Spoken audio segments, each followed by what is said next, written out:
ಧಾರವಾಡ ಕಟ್ಟೆ ಧಾರವಾಡ ಶೇಕ್ಸ್ಪಿಯರ್ ಉಪನ್ಯಾಸ ಮಾಲಿಕೆ 4. ಇಂದು ರಣ್ಣನ ಗದಾಯುದ್ಧ ಹಾಗೂ ಶೇಕ್ಸ್ಪಿಯರ್ ರುದ್ರನಾಟಕಗಳು ಈ ವಿಷಯದ ಮೇಲೆ ತಮ್ಮ ಉಪನ್ಯಾಸವನ್ನು ಮಂಡಿಸಲು ನಮ್ಮ ಕಟ್ಟೆಗೆ ಆಹ್ವಾನಿತರಾಗಿದ್ದಾರೆ ಡಾಕ್ಟರ್ ಚೆನ್ನಪ್ಪ ಕಟ್ಟಿ, ಕತೆಗಾರರು, ಸಿಂದಗಿ. ಮೂಲತಃ ಶ್ರೀ ಚೆನ್ನಪ್ಪ ಕಟ್ಟಿ ಗುರುಗಳು ಗದಗ ಜಿಲ್ಲೆಯ ರೋಡ್ ತಾಲೂಕಿನ ಹಿರೇಹಾಳದವರು. ಇವರು ಸಿಂದಗಿ ಕಾಲೇಜಿನಲ್ಲಿ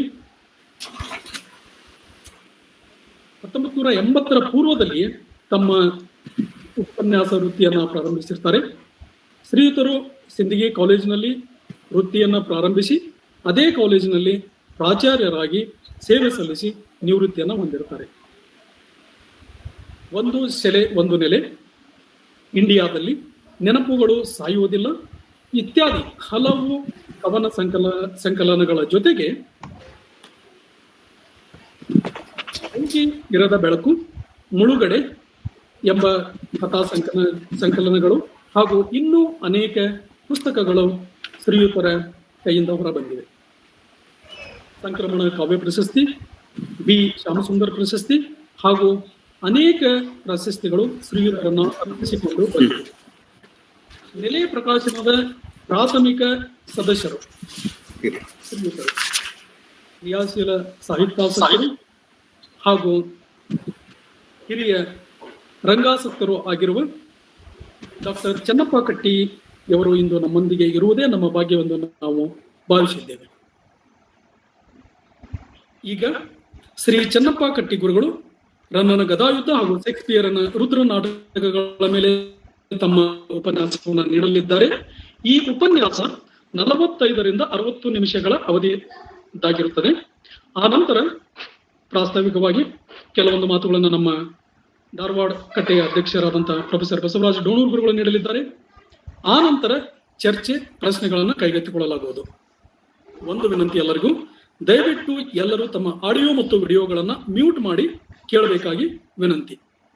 ತಮ್ಮ ಸರದಿ ಬಂದಾಗ ಪ್ರಶ್ನೆಗಳನ್ನು ಕೇಳುವಲ್ಲಿ, ಚರ್ಚೆಯಲ್ಲಿ ಪಾಲ್ಗೊಳ್ಳುವಲ್ಲಿ ತಾವು ತಮ್ಮ ಆಡಿಯೋ ಮತ್ತು ವಿಡಿಯೋಗಳನ್ನು ಅನ್ಮ್ಯೂಟ್ ಮಾಡಿ ಚರ್ಚೆಯಲ್ಲಿ ಪಾಲ್ಗೊಳ್ಳಬಹುದು. ಈಗ ನಾವು ಕೇಳಲಿದ್ದೇವೆ ಡಾಕ್ಟರ್ ಚೆನ್ನಪ್ಪ ಕಟ್ಟಿ ಗುರುಗಳ ಉಪನ್ಯಾಸವನ್ನು. ಸರ್ ಪ್ಲೀಸ್, ಡಾಕ್ಟರ್ ಚೆನ್ನಪ್ಪ ಕಟ್ಟಿ ಗುರುಗಳು. ಧಾರವಾಡ ಕಟ್ಟೆಯ ಶೇಕ್ಸ್ಪಿಯರ್ ಉಪನ್ಯಾಸ ಮಾಲಿಕೆಯ ಈ 4ನೇ ಕಂತಿಗೆ ತಮಗೆಲ್ಲ ಗೂಗಲ್ ಮೀಟಪ್ ಮೂಲಕ ಇದನ್ನೆಲ್ಲ ವೀಕ್ಷಿಸುತ್ತಿರುವಂತಹ ತಮಗೆಲ್ಲ ನಮಸ್ಕಾರಗಳು. ನಾನು ಪ್ರಾರಂಭದಲ್ಲಿ ವಿಶೇಷವಾದಂಥ ಕೃತಜ್ಞತೆಗಳನ್ನ ಡಾಕ್ಟರ್ ಬಸವರಾಜ ಡೋಣೂರ್ ಅವ್ರಿಗೆ ಸಲ್ಲಿಸ್ಬೇಕು. ಯಾಕೆ ಅನ್ನೋದನ್ನು ಹೇಳ್ತೀನಿ. ಅದಾದ ನಂತರ ನಿರಂತರವಾಗಿ ಕಾರ್ಯಕ್ರಮವನ್ನ ಆಯೋಜಿಸಿಕೊಂಡು ಬರುವಲ್ಲಿ ತುಂಬಾ ಕ್ರಿಯಾಶೀಲರಾಗಿರ್ತಕ್ಕಂತಹ ಧಾರವಾಡ ಕಟ್ಟೆಯ ಪ್ರಧಾನ ಕಾರ್ಯದರ್ಶಿಗಳಾದಂತಹ ಶ್ರೀಮತಿ ವಿಜಯಲಕ್ಷ್ಮಿ ದಾನ್ ರೆಡ್ಡಿ ಅವರಿಗೂ ಕೂಡ ನಮಸ್ಕಾರಗಳು. ಕಾರ್ಯದರ್ಶಿಯಾಗಿ ತುಂಬಾ ಕ್ರಿಯಾಶೀಲವಾಗಿ ಕೆಲಸ ಮಾಡಿರುವಂತಹ ಡಾಕ್ಟರ್ ಪ್ರಕಾಶ್ ಬಾಳಿಕಾಯಿ ಅವರಿಗೆ, ಅದೇ ತೆರನಾಗಿ ತಾಂತ್ರಿಕ ನಿರ್ವಹಣೆ ಮಾಡುವಂತಹ ಸಮಂತ್ ಪತ್ತಾರ್ ಅವರಿಗೆ ನಾನು ಕೃತಜ್ಞತೆಗಳನ್ನು ಸಲ್ಲಿಸ್ತೇನೆ. ಪ್ರಾರಂಭದಲ್ಲಿ ವಿಶೇಷವಾದಂತಹ ಒಂದು ಕೃತಜ್ಞತೆಯ ಮಾತುಗಳನ್ನ ಡಾಕ್ಟರ್ ಬಸವರಾಜ ಡೋಣೂರ್ ಅವರಿಗೆ ಸಲ್ಲಿಸ್ತೀನಿ ಅಂತ ಹೇಳಿದ್ದೆ. ಅದಕ್ಕೆ ಕಾರಣ ಏನು ಅಂತಂದ್ರೆ, ತಮಗೆಲ್ಲ ಗೊತ್ತಿರುವಂತೆ ಬಸವರಾಜ ಡೋಣೂರ್ ಅವರನ್ನ, ಅವರ ಅಕಾಡೆಮಿಕ್ ಕರಿಯರ್ದ ಬೆಳವಣಿಗೆಯನ್ನು ಬಲ್ಲಂತ ಎಲ್ಲರಿಗೂ ಗೊತ್ತಿದೆ. ಅವರು ತಮ್ಮ ಅಕಾಡೆಮಿಕ್ ವ್ಯಕ್ತಿತ್ವವನ್ನು ರೂಪಿಸಿಕೊಂಡದ್ದು ಧಾರವಾಡದ ಮನೋಹರ ಗ್ರಂಥಮಾಲೆಯ ಅಟ್ಟದಲ್ಲಿ. ಇವತ್ತವರು ಧಾರವಾಡ ಕಟ್ಟೆಯನ್ನು ನಿರ್ಮಾಣ ಮಾಡಿದರು. ಅಟ್ಟ ಆಲಯದ ಸಂಕೇತ, ಕಟ್ಟೆ ಬಯಲಿನ ಸಂಕೇತ. ಬಸವರಾಜ ಡೋಣೂರ್ ಅವರು ಈ ಎರಡೂ ಆಲಯ ಮತ್ತು ಬಯಲುಗಳನ್ನ ಒಂದೆಡೆಗೆ ತರುವ, ಅವುಗಳನ್ನ ಪಕ್ಕ ಪಕ್ಕದಲ್ಲೇ ಇಟ್ಟು ನೋಡುವ ಒಂದು ವಿನೂತನವಾದಂತಹ ಪ್ರಯೋಗವನ್ನು ಅವರು ಮಾಡ್ತಾ ಇದ್ರು.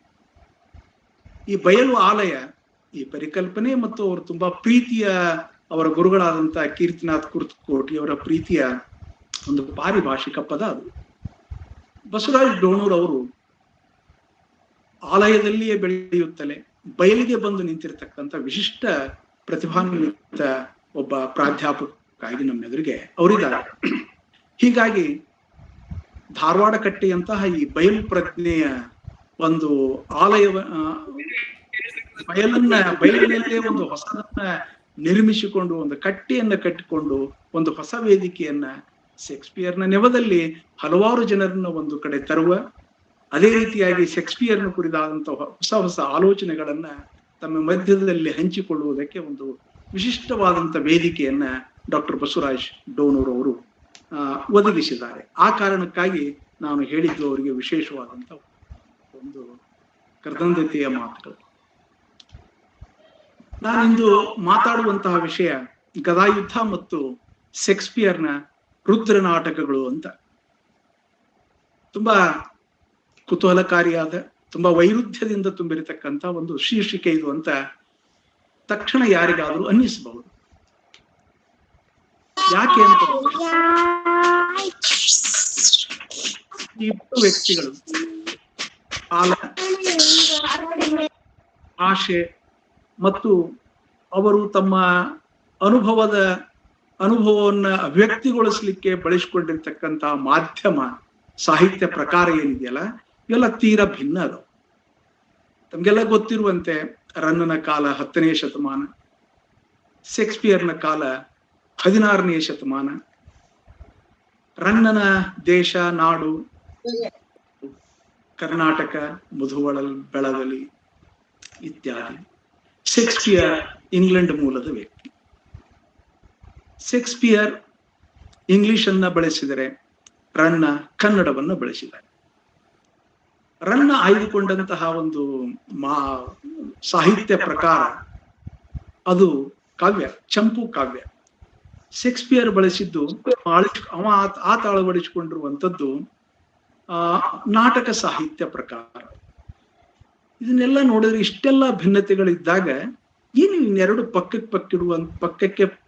ಪಕ್ಕದಲ್ಲಿ ಇಟ್ಟು ಒಂದಕ್ಕೊಂದು ಪಕ್ಕದಲ್ಲಿ ಇಟ್ಟು ನೋಡುವಂತಹ ತುರ್ತೇನಿದೆ, ಜರೂರೇನಿದೆ, ಅದರ ಅವಶ್ಯಕತೆ ಏನಿದೆ ಅನ್ನುವಂಥದ್ದು ಯಾರಿಗಾದ್ರೂ ಒಂದು ಸಣ್ಣ ಸಂಶಯ ಬರುವಂಥದ್ದು ಸಾಧ್ಯ ಇದೆ.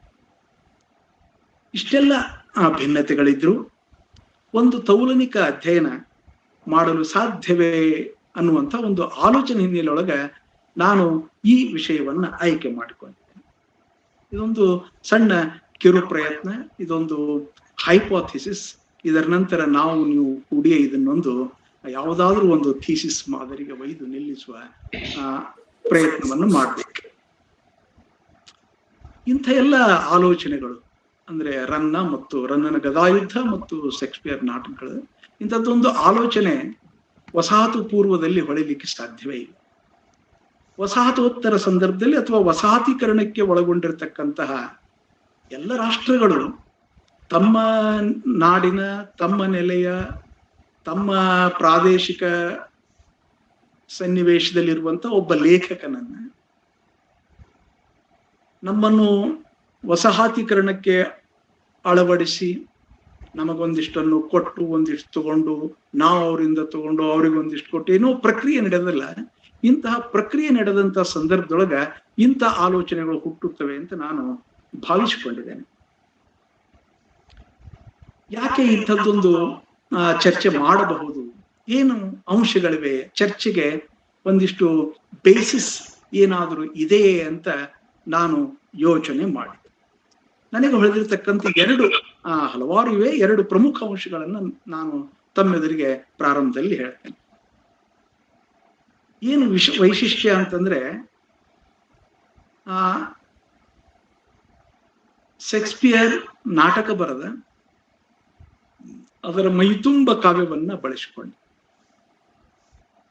ರನ್ನ ಕಾವ್ಯ ಬರದ, ಅದರ ಒಡಲೊಳಗ ನಾಟಕೀಯ ಸನ್ನಿವೇಶಗಳನ್ನ ಇಡಿಕಿರಿಯುವ ಹಾಗೆ ತುಂಬಿಸಿಬಿಡ್ತಾನೆ. ಒಂದು ರೀತಿಯೊಳಗ ನಾಟಕ ಕಾವ್ಯವಾಗುವ, ಕಾವ್ಯ ನಾಟಕವಾಗುವ ಈ ಪ್ರಕ್ರಿಯೆಗಳು ಇವರಿಬ್ಬರ ಮಧ್ಯದಲ್ಲಿ ನಡೆದಿದೆ ಅಂತ ನನಗೆ ಅನಿಸಿದ್ದು.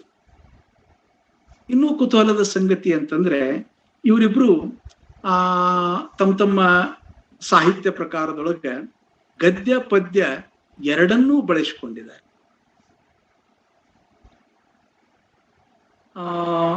ಹೇಗೆ ಅಂತಂದ್ರೆ ಶೇಕ್ಸ್ಪಿಯರ್ ನಾಟಕ ಅಲ್ಲಲ್ಲಿ ಕೆಲವೊಂದಿಷ್ಟು ಪ್ರೋಜಿನಂತೆ ಹಾಗೆ ಕಂಡ್ರೆ, ಬಹುಪಾಲು ಅಲ್ಲಿ ಕಾವ್ಯವೇ ಆವರಿಸಿಕೊಂಡ್ರು. ಆತ ಬಳಸಿರುವಂತಹ ರನ್ನ ಬಳಸಿರುವಂತಹ ಈ ಚಂಪು ಸಾಹಿತ್ಯ ಪ್ರಕಾರ ಇದೆಯಲ್ಲ, ಅದನ್ನು ಕೂಡ ಹೇಗಿದೆ ಅಂತಂದ್ರೆ ಗದ್ಯ ಪದ್ಯವನ್ನ ಹಾಗೆ ಹಿತಮಿತವಾಗಿ ಬಳಸ್ಕೊಳ್ತಾ ಕಾವ್ಯವನ್ನ ಬೆಳೆಸ್ಕೊಂಡು ಹೋಗುವಂಥದ್ದನ್ನ ನಾವು ಕಾಣ್ತೀವಿ. ಆತ ಬಳಸಿದ್ದು, ಶೇಕ್ಸ್ಪಿಯರ್ ಬೆಳೆಸಿದ್ದು ಬ್ಲ್ಯಾಂಕ್ ವರ್ಸ್. ಇಲ್ಲಿ ಚಂಪು ಕೂಡ ನಾವು ಯಾವುದನ್ನ ಬ್ಲ್ಯಾಂಕ್ ವರ್ಸ್ಗೆ ಇವತ್ತ ಅದರೊಳಗಿನ ಲಕ್ಷಣಗಳನ್ನೆಲ್ಲ ಒಳಗೊಂಡಿರ್ತಕ್ಕಂಥ ಚಂಪುವನ್ನ ಆತ ಬಳಸ್ತಾನೆ. ಹೀಗಾಗಿ ಒಂದು ರೀತಿಯ ಸಿಮಿಲ್ಯಾರಿಟಿಗಳು, ಸಾಮ್ಯ ಅವರಿಬ್ಬರ ಮಧ್ಯದೊಳಗ ನನಗೆ ಕಂಡು ಬಂತು. ಇವರಿಬ್ರು ಆಶ್ರಯದಾತರ ಒಂದಿಷ್ಟು ಬೆಂಬಲವನ್ನು ಪಡ್ಕೊಂಡು ತಮ್ಮ ಸಾಹಿತ್ಯ ಸೇವೆಯನ್ನ ಮಾಡಿರ್ತಕ್ಕಂಥ ವ್ಯಕ್ತಿಗಳು ಇವರಿಬ್ರು. ರನ್ನನಿಗೆ ಆಶ್ರಯದಾತೆಯಾಗಿ ಅತ್ತಿಮಬ್ಬೆ, ಆಶ್ರಯದಾತನಾಗಿ ಚಾವುಂಡರಾಯ ಮತ್ತು ಚಕ್ರವರ್ತಿಯಾಗಿರ್ತಕ್ಕಂಥ ಸತ್ಯಾಶ್ರಯ ಇರಿವ ಬೆಡಂಗ ಅವನಿಗೆ ರನ್ನನಿಗೆ ಆಶ್ರಯವನ್ನು ಕೊಟ್ಟು ಅವನ ಸಾಹಿತ್ಯ ಪೋಷಣೆಯ ಕೆಲಸವನ್ನು ಮಾಡಿದರೆ, ಶೇಕ್ಸ್ಪಿಯರ್ಗೆ ಹಲವಾರು ಜನ ಪ್ಯಾಟ್ರನ್ಸ್ ಇದ್ರು. ಆ ಪ್ಯಾಟ್ರನ್ಗಳ ಸುಮ್ಮನೆ ಒಂದು ಲಿಸ್ಟ್ ಅನ್ನು ತಮ್ಮೆದುರಿಗೆ ನಾನು ಕೊಡ್ತೀನಿ. ಎಡ್ಮಂಡ್ ಮ್ಯಾನರ್ಸ್ ಅಂತ ಒಬ್ಬ, ಆತ ಅರ್ಲ್ ಆಫ್ ರುತ್ಲ್ಯಾಂಡ್ ವ್ಯಕ್ತಿ. Thomas Radcliffe, third earl of Sussex ಆತ. ಸರ್ ಫ್ರಾನ್ಸಿಸ್ ವ್ಯಾಲ್ಸಿಂಗ್ ಹ್ಯಾಮ್, ಆತ ಇನ್ನೊಬ್ಬ ಪ್ಯಾಟ್ರನ್ ಆತನಿಗೆ. ಹೆನ್ರಿ ಕ್ಯಾರಿ ಬ್ಯಾರನ್ ಹಡ್ಸನ್ ಅಂತಕ್ಕಂಥ ಇನ್ನೊಬ್ಬ ಪ್ಯಾಟ್ರನ್ ಶೇಕ್ಸ್ಪಿಯರ್ನಿಗೆ ಇದ್ದ ಅಂತ ನಾವು ಅವನ ಬದುಕನ್ನ ಅವನ ಬಗ್ಗೆ ಅಧ್ಯಯನ ಮಾಡುವಾಗ ತಿಳಿದಿರುತ್ತೆ. ಹೆನ್ರಿ ರಿಯೋಥೆಲ್ಸಿ, ಥರ್ಡ್ ಅರ್ಲ್ ಆಫ್ ಸೌಥ್ಯಾಂಪ್ಟನ್ ಅನ್ನುವಂತಹ ವ್ಯಕ್ತಿ ಶೇಕ್ಸ್ಪಿಯರ್ಗೆ ಹೇಗೆ ಅಲ್ಲಿ ಸತ್ಯಾಶ್ರಯ ಇರಿವ ಬೆಡಂಗ ಇದ್ನಲ್ಲ, ಹಾಗೆ ತುಂಬಾ ಪ್ಯಾಟ್ರನೈಸ್ ಮಾಡಿರುವಂತಹ ಸಂಗತಿಯನ್ನ ನಾವಿಲ್ಲೇ ಕಾಣ. ಅದೇ ತೆರನಾಗಿ ಹೆಮ್ಲೆಟ್ ಹರ್ಬರ್ಟ್ ಅನ್ನುವಂಥ ವ್ಯಕ್ತಿ ಕೂಡ ಶೇಕ್ಸ್ಪಿಯರ್ಗೆ ಆಶ್ರಯವನ್ನ ನೀಡಿದ್ದ, ಬೆಂಬಲವನ್ನ ನೀಡಿದ್ದ ಅಂತ ನಮ್ಗೆ ತಿಳಿದು ಬರ್ತದೆ. ಇದೊಂದು ರೀತಿಯ ಇಬ್ಬರ ಮಧ್ಯದ ಸಾಮ್ಯಗಳಾದ್ರೆ, ಇವೆಲ್ಲವನ್ನು ಮೀರಿ, ಇವೆಲ್ಲ ಮೂಲ ಸಾಮ್ಯತೆಗಳನ್ನ ಮೀರಿ ರನ್ನನ ಗದಾಯುದ್ಧದಲ್ಲಿನ ಜೀವನ ದರ್ಶನ ಬಹಳ ಮುಖ್ಯವಾದಂತ ಸಂಗತಿ. ಯಾಕೆ ಅವ್ರ ಕುರಿತು ನಾವು ಈ ತೌಲನಿಕ ಅಧ್ಯಯನವನ್ನು ಮಾಡಬಹುದು, ಯಾಕೆ ಅವರಿಬ್ಬರ ಮಧ್ಯದೊಳಗ ಸಾಮ್ಯತೆಯನ್ನ ಶೋಧಿಸ್ಲಿಕ್ಕೆ ಹೋಗಬಹುದು ಅಂತಂದ್ರೆ, ರನ್ನನ ಗದಾಯುದ್ಧದಲ್ಲಿನ ಜೀವನ ದೃಷ್ಟಿಕೋನ, ಜೀವನ ದರ್ಶನ ಮತ್ತು ಶೇಕ್ಸ್ಪಿಯರ್ ತನ್ನ ರುದ್ರ ನಾಟಕಗಳ ಮೂಲಕ ಹೊರಹೊಮ್ಮಿಸುವಂತಹ ಜೀವನ ದರ್ಶನ, ಇವುಗಳ ಮಧ್ಯದಲ್ಲಿ ಬಹಳ ಒಂದು ರೀತಿಯೊಳಗೆ ಸಾಮ್ಯತೆ ನಮಗೆ ಕಂಡು ಬರುತ್ತದೆ.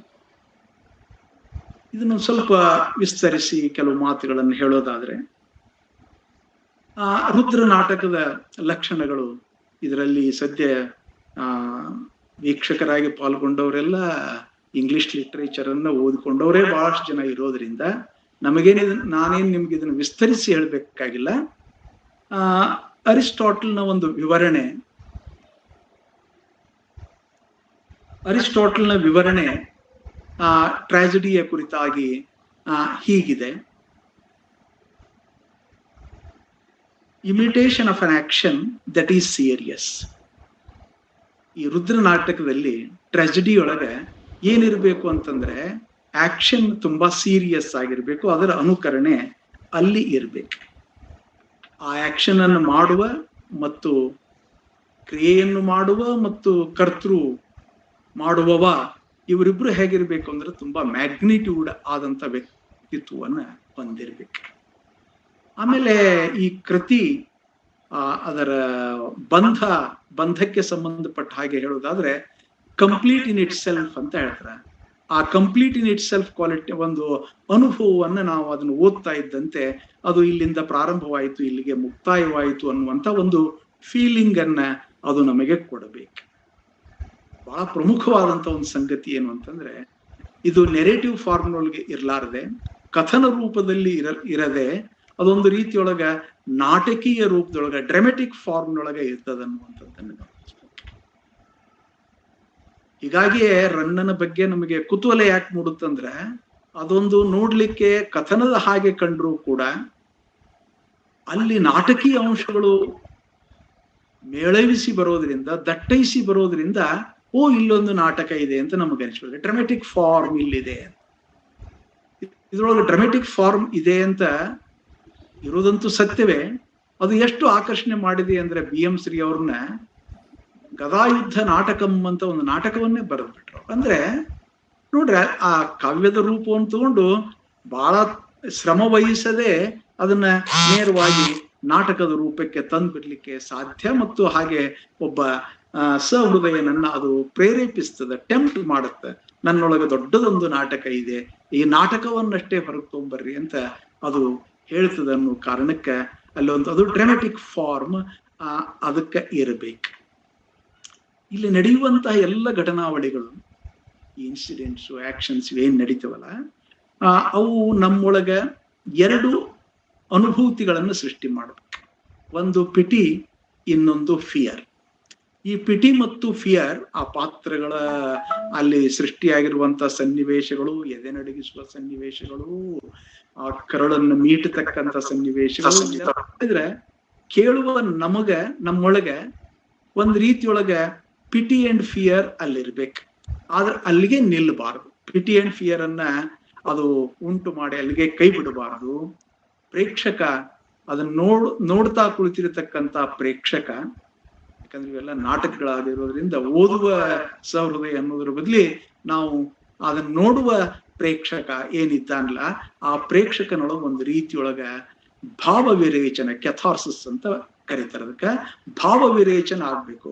ಅಯ್ಯೋ, ಈ ಎಲ್ಲ ಕಾರಣಗಳಿಗಾಗಿ ಇಂಥದ್ದೊಂದು ವ್ಯಕ್ತಿಗೆ ಇಂಥದ್ದಾಯ್ತು, ಹೀಗಾಯ್ತು, ಆ ಕಾರಣದಿಂದ ಇಂತಹ ಗುಣದೋಷಗಳೇನಿವೆಯಲ್ಲ, ಈ ಗುಣದೋಷಗಳು ಇದರಿಂದ ನಾನು ವಿಮುಖನಾಗ್ಬೇಕು, ಅದರಿಂದ ನಾನು ಮುಕ್ತಿಯನ್ನು ಪಡಿಬೇಕು, ವಿರೇಚನವನ್ನ ಗೊಳ್ಬೇಕು, ಕೆಥಾರ್ಸಿಸ್ಗೊಳ್ಬೇಕು ಅಂತ ಆ ನೋಡಲು ಕುಳಿತಿರುವಂತಹ ವ್ಯಕ್ತಿಯ ಎದೆಯೊಳಗದು ಭಾವ ಮೂಡ್ಬೇಕು. ಇದು ಪ್ರಮುಖವಾಗಿರ್ತಕ್ಕಂತಹ ಈ ರುದ್ರ ನಾಟಕದ ಲಕ್ಷಣಗಳು ಅಂತ. ಇನ್ನ ಈ ನಾಟಕದ ನಾಯಕ ಉದಾತ್ತ ಆಗಿರ್ಬೇಕ. ಆತ ಉದಾತ್ತನಾಗಿರುತ್ತಲೇ ದುರಂತಕ್ಕೆ ಮುಖ್ಯವಾದಂತ ಬೀಜ ಎಲ್ಲಿದೆ ಅಂತಂದ್ರೆ ಇಲ್ಲಿದೆ. ಈಗೇನ್ ನಾನು ಹೇಳ್ತೀನಿಲ್ಲ, ಆ ಉದಾತ್ತವಾದಂತ ನಾಯಕನ ಒಳಗೆ ಒಂದು ಫ್ಲಾ ಇರ್ಬೇಕು. ಅದನ್ನ ಟ್ರಾಜಿಕ್ ಫ್ಲಾ ಅಂತ ಕರೀತಾರೆ. ಈ ಟ್ರಾಜಿಕ್ ಫ್ಲಾ ಇರ್ಬೇಕು ಅವನ್ಗೆ. ಅವ ಉದಾತ್ತನ ಇದ್ದ, ದುರಂತ ಸಂಭವಿಸ್ಲಿಲ್ಲ ಅಂದ್ರೆ ದುರಂತ ನಾಟಕ ಆಗೋದಿಲ್ಲ. ಅದು ಆ ಉದಾತ್ತವಾದಂತ ಒಂದು ಪಾತ್ರದ ಒಳಗೂ, ಅವನ ಸ್ವಭಾವದ ಒಳಗೂ ಚಿಕ್ಕದಾಗಿರ್ತಕ್ಕಂಥ ಒಂದು ಫ್ಲಾ, ಒಂದೊಂದು ಸಂದರ್ಭದಲ್ಲಿ ಹೆಚ್ಚಿನ ಪ್ರಮಾಣದ ಫ್ಲಾಗಳಿದ್ರೂ ಇರಬಹುದು. ಅಂತಹ ಫ್ಲಾಗಳು ಇರಬೇಕು. ಈ ಫ್ಲಾ ಇದು ಏನು ಫ್ಲಾ ಇರೋದ್ರಿಂದ ಆ ವ್ಯಕ್ತಿ ಇರುವುದು ಒಂದು ಬಹಳ ಘನವತ್ತಾದಂಥ ವ್ಯಕ್ತಿ, ಆತನೊಳಗ ಇರುವಂತ ಚಿಕ್ಕದಾಗಿರ್ತಕ್ಕಂಥ ಒಂದು ಫ್ಲಾ, ಟ್ರಾಜಿಕ್ ಫ್ಲಾ ಏನಿದೆಯಲ್ಲ, ಅವನ ಬದುಕಿನ ಗುರಿ ತಪ್ಪುವ ಹಾಗೆ ಮಾಡ್ತೈತಿ. ಅದನ್ನ ಹೆಮರ್ಷಿಯಾ ಅಂತ ಒಂದು ಪಾರಿಭಾಷಿಕ ಪದದೊಳಗೆ ಹೇಳ್ತಾರೆ. ಏನಿದೆ ಹೆಮರ್ಷಿಯಾ ಅಂತಂದ್ರೆ, ಇದರ ಮೂಲ ಎಲ್ಲಿದೆ ಅಂದ್ರೆ ಈ ಹೆಮರ್ಷಿಯನ್ ಅನ್ನುವಂತ ಈ ಶಬ್ದ, ಒಬ್ಬ ಬಿಲ್ಲುಗಾರ ತನ್ನ ಬಾಣವನ್ನ ಹೊಡೆದಾಗ ಆ ಬಾಣ ಹೋಗಿ ಗುರಿಯನ್ನ ತಪ್ಪಂಗಿಲ್ಲ. ಈ ಇಡಿಯಾದಂತ ವ್ಯಕ್ತಿತ್ವ ಎಲ್ಲೋ ಹೋಗಿ ರೀಚ್ ಮಾಡ್ಬೇಕಾಗಿರ್ತೈತಿ. ಚಿಕ್ಕದಾಗಿರ್ತಕ್ಕಂಥ ಆ ಫ್ಲಾ, ಆ ಟ್ರಾಜಿಕ್ ಫ್ಲಾ ಕಾರಣದಿಂದ ಆತ ಏನಾಗ್ತಾನಂದ್ರ ಪಲ್ಲಟಗೊಳ್ತಾನೆ. ಇದು ಹೆಮರ್ಷಿಯಾ ಉಂಟಾಗುತ್ತೆ. ಯಾವಾಗ ಇದು ಹೆಮರ್ಷಿಯಾ ಉಂಟಾಯ್ತೋ ಆಗ ಅಲ್ಲೇನಾಗುತ್ತಂದ್ರೆ ರಿವರ್ಸಲ್ ಆಫ್ ಫಾರ್ಚೂನ್ ಅಂತ ಹೇಳಿ, ಆತನ ಏನೆಲ್ಲ ಎತ್ತರಕ್ಕೆ ಹೋಗಿರ್ತಾನ ಅಂದ್ರ ನೈತಿಕವಾದಂತ ಎತ್ತರ ಇದ್ದಿರ್ಬಹುದು, ಅಧಿಕಾರದೊಳಗೆ ಎತ್ತರಕ್ಕೆ ಇದ್ದಿರ್ಬಹುದು, ಇದು ಎಲ್ಲ ಏನಾಗತ್ತಂದ್ರೆ ಒಂದು ರೀತಿಯೊಳಗ ಆ ರಿವರ್ಸಲ್ ಆಫ್ ಫಾರ್ಚೂನ್ ಅಲ್ಲಿ ಪ್ರಾರಂಭ ಆಗುತ್ತೆ. ಆ ರಿವರ್ಸಲ್ ಆಫ್ ಫಾರ್ಚೂನ್ ಆದಾಗಲೇ ನಮಗೊಂದು ಭಾವ ನಮ್ಮ ತಲೆಯೊಳಗೆ ಮೂಡುತ್ತೆ. ಏನಂತಂದ್ರೆ ಇಲ್ಲೊಂದು ಕೊಲೋಸಲ್ ಲಾಸ್, ಭೀಕರವಾಗಿರ್ತಕ್ಕಂಥ ಒಂದು ಹಾನಿ ಉಂಟಾಯಿತು ಅಂತ ನಮಗನ್ಸ್ಬೇಕು. ಆ ಹಾನಿಯ ಭಾವವೇ ನಮ್ಮೊಳಗ ಭಾವ ವಿರೇಚನವನ್ನ ಉಂಟು ಮಾಡುತ್ತೆ.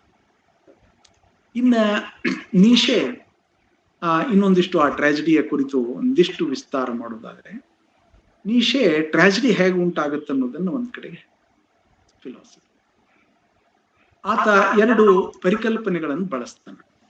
ಒಂದು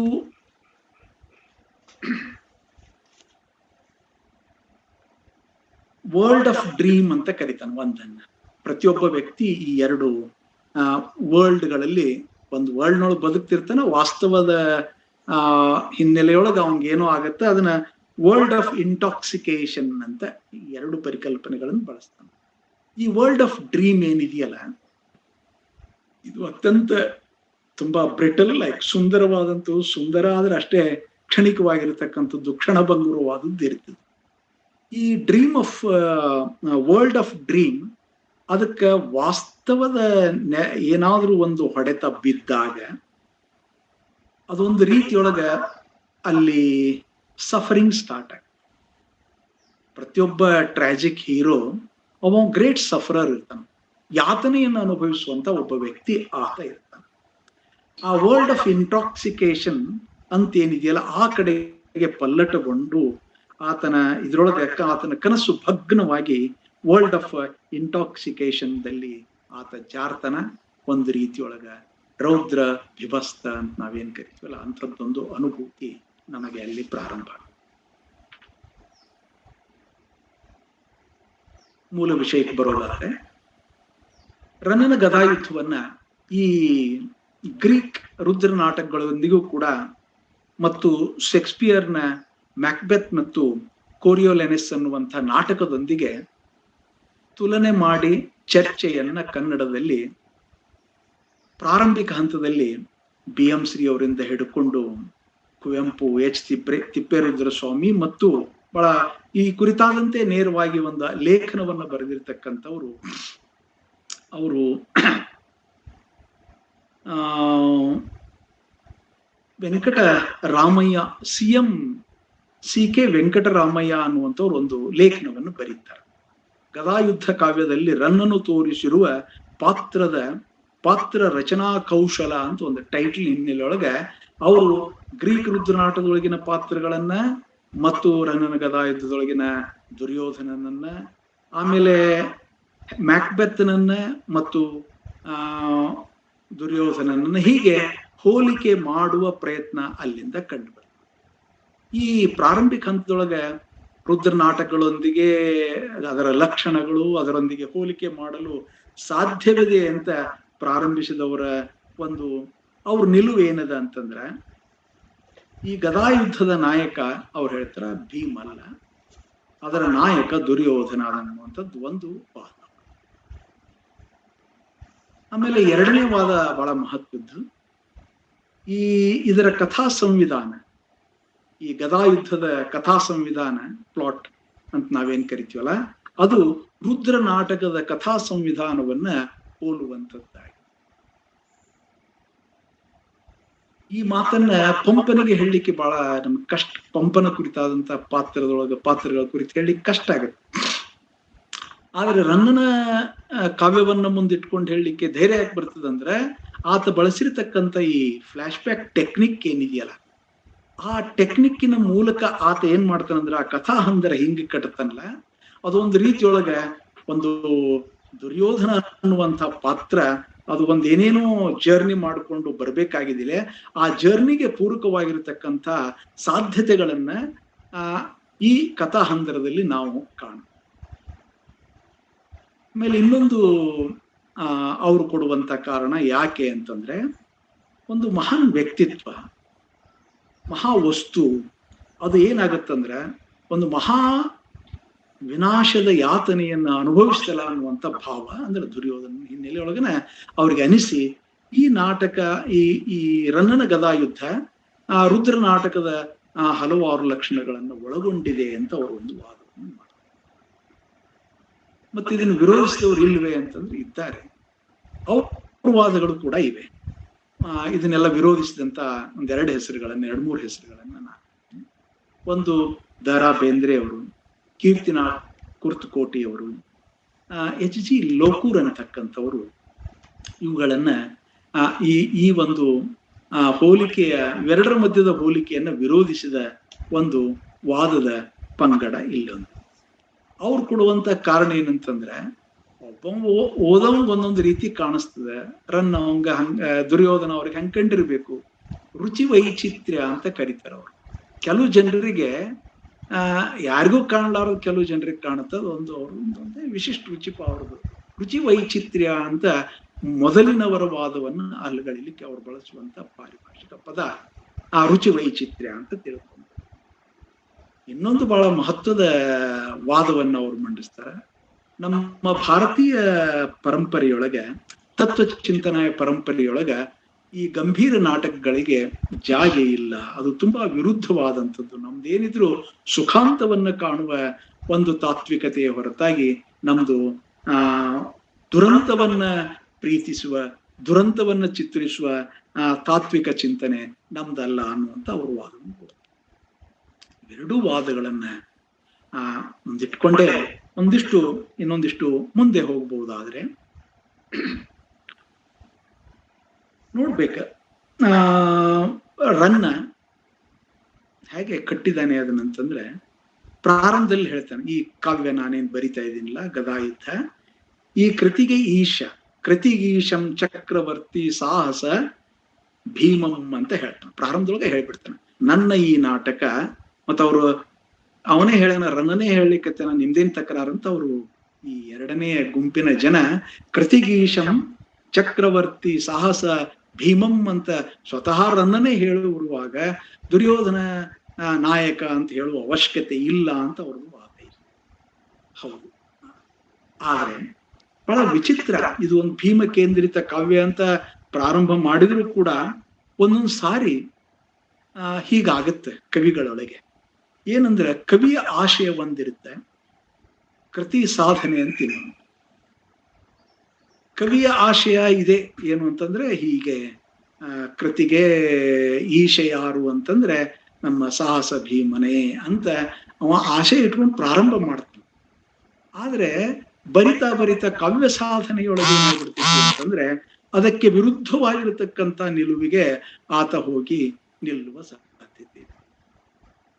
ಇಂಥ ಸಾಧ್ಯತೆಗಳಿವೆ. ಬಹಳ ಚರ್ಚೆಯಾಗಿರುವಂತ ಒಂದು ಸಂಗತಿ ಅಂತಂದ್ರೆ, ಇಂಗ್ಲಿಷ್ ಸಾಹಿತ್ಯವನ್ನ ಓದಿರ್ತಕ್ಕಂಥ ತಮಗೆಲ್ಲ ಗೊತ್ತಿದೆ, ಮಿಲ್ಟನ್ ಪ್ಯಾರಡೈಸ್ ಲಾಸ್ಟ್ ಅನ್ನ ಬರೆದಾಗ ಆತನ ಯಾರ ಬಗ್ಗೆ ಬರೀಲಿಕ್ಕತ್ತೀನಿ ಈ ಕಾವ್ಯವನ್ನ ಅಂತಂದ್ರೆ, ಮನುಕುಲವನ್ನು ರಕ್ಷಿಸಲು ಬರ್ತಿರುವಂತಹ ಒನ್ ಗ್ರೇಟರ್ ಮ್ಯಾನ್ ಜೀಸಸ್, ಆತನ ಕುರಿತು ನಾನು ಈ ಕಾವ್ಯವನ್ನ ಬರಿತಾ ಇದ್ದೇನೆ ಅಂತ ಹೇಳ್ತಾರೆ.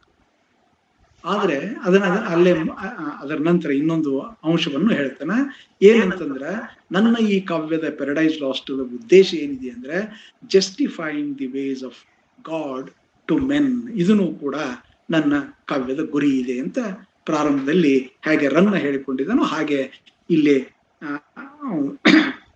ಮಿಲ್ಟನ್ ಕೂಡ ಹೇಳಿದ್ದಾನೆ. ಆದ್ರೆ ಕಾವ್ಯ ಆಶಯ ಒಂದಿರ್ತದೆ, ಬರಿತಾ ಹೋದಂತೆ ಕಾವ್ಯ ಸಾಧನೆಯೊಳಗ ಪಲ್ಲಟಗಳು ಉಂಟಾಗ್ತವೆ. ಇಲ್ಲಿನೂ ಕೂಡ ಅಂಥದ್ದೊಂದು ಪ್ಯಾರಡೈಸ್ ಲಾಸ್ಟ್ನೊಳಗೆ ಅಂಥದ್ದೊಂದು ಪಲ್ಲಟ ಉಂಟಾಗಿದೆ. ಅದು ಏನು ಪಲ್ಲಟ ಅಂತಂದ್ರೆ, ಸೇಟನನ ಪಾತ್ರ ಬಂದಾಗ ಆ ಸೇಟನನ ಕಡೆಯಿಂದ ಈ ಮಾತನ್ನ ಹೇಳಿಸ್ತಾರೆ, ಹೇಲ್ ದೌ ಪ್ರಫೌಂಡೆಸ್ಟ್ ಹೆಲ್,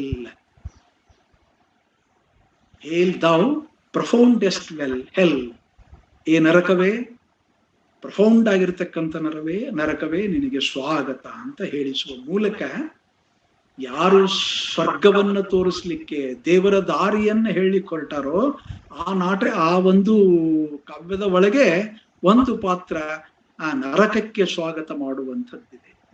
ಯಾಕೆ ಆ ಪಾತ್ರ ಅಷ್ಟು ಗಟ್ಟಿಯಾಗಿ ಸೇಟನ್ ಪಾತ್ರ ವೆಲ್ಕಮ್ ಮಾಡುತ್ತ ಅಂತಂದ್ರೆ, ಅದಕ್ಕೆ ಗೊತ್ತಿದೆ, ಅದನ್ನು ಹೇಳಿಸ್ತಾನೆ Milton. A mind is its own place and in itself can make a heaven of hell and a hell of heaven ಅಂತ ಹೇಳಿಸ್ಬಿಡ್ತಾನೆ. ಏನೆಲ್ಲ ನರಕ, ನೀವೇನು ಈ ಭೂಮಿಯಿಂದ ಅಲ್ಲಿಪ್ಪ ಅಲ್ಲಿ ಸ್ವರ್ಗಕ್ಕೆ ಹೋಗ್ಬೇಕಾಗಿಲ್ಲ, ಎಲ್ಲ ಇರುದೇ ಎಲ್ಲದ ಅಂತಂದ್ರ ಇಲ್ಲೇ ಇದೆ. ಎಲ್ಲದಂದ್ರ ಈ ಮೈಂಡ್ ನೊಳಗದಂತ ಸೈಟನ್ ಕಡೆಯಿಂದ ಹೇಳಿಸ್ತಾನೆ. ಈ ಮೈಂಡಿಗೆ ಏನ್ ಶಕ್ತಿ ಇದೆ ಅಂದ್ರೆ it can make a heaven of hell or a hell of heaven. ಎರಡನ್ನು ಮಾಡುವ ತಾಕತ್ತು ಇಲ್ಲೇ ಅದ. Justifying the ways of God to men ಅಲ್ಯಾಕ ಇಲ್ಲೇ ಐತಿ ಅಂತ ಸೇಟನ್ ಕಡೆಯಿಂದ ಒಂದು ರೀತಿಯೊಳಗ ಸೇಟನ್ನ ಕಡೆಗೆ ಒಲಿಗಿರುವಂತಹ ಲಕ್ಷಣಗಳು ಕೆಲವು ಚರ್ಚೆಗಳ ಬೇರೆ ಇವೆ, ಅಲ್ಲಿ ನಾನೇನು ಹೋಗುದಿಲ್ಲ. ಆ ಮಾತನ್ನ ಇಲ್ಲಿ ಆತ ಸೇಟನನ ಕಡೆಯಿಂದ ಹೇಳಿಸ್ತಾರೆ. ಹಾಗೆಯೇ ಹೇಗೆ ಆಶಯ ಇಟ್ಕೊಂಡು ಪ್ರಾರಂಭ ಮಾಡಿದ್ನೋ, ಕಾವ್ಯ ಸಾಧನೆಯೊಳಗ ಪಲ್ಲಟ ಆಗಿರೋದನ್ನ ನಾವು ಈ ಹಿನ್ನೆಲೆಯೊಳಗೆ ಹೀಗೆ ಆಗಬಹುದು ಅನ್ನುವಂಥ ಒಂದು ಮಾದರಿಯನ್ನು ಇಟ್ಕೊಂಡು ನಮ್ಮ ಚರ್ಚೆಯನ್ನು ಮುಂದುವರಿಸಲಿಕ್ಕೆ ನಾವು ಹೇಳಿದಾನೆ. ಈಗಾಗಲೇ ಕೃತಿಗೀಶಂ ಚಕ್ರವರ್ತಿ ಸಾಹಸ ಭೀಮಂ ಅಂತ ಹೇಳಿದಾನೆ. ಆದರೂ ಕೂಡ ಬಹಳ ಸೂಕ್ಷ್ಮವಾಗಿ ತನಗೆ ಆಶ್ರಯದಾತನಾಗಿರ್ತಕ್ಕಂಥ ಇರಿವ ಬೆಡಂಗನನ್ನ ಭೀಮನೊಂದಿಗೆ ಸಮೀಕರಿಸಿ ಮಾತನಾಡಿದಾನೆ ಈ ಕಾವ್ಯದಲ್ಲಿ ಅನ್ನೋದು ತಮಗೆಲ್ಲ ಗೊತ್ತು.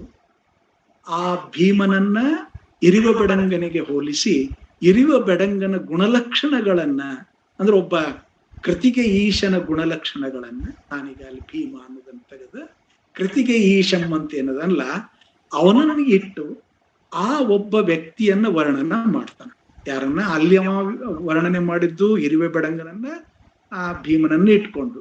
ಆದ್ರೆ ಇಲ್ಲಿ ಆತ ಒಬ್ಬ ನಾಯಕ, ಮ್ಯಾಗ್ನಿಟ್ಯೂಡ್ ಆಗಿರ್ತಕ್ಕಂಥ ಒಂದು ಪಾತ್ರ ಹೇಗಿರ್ಬೇಕು ಅನ್ನೋದನ್ನ ಇಲ್ಲಿ ಹೇಳ್ತಾನ.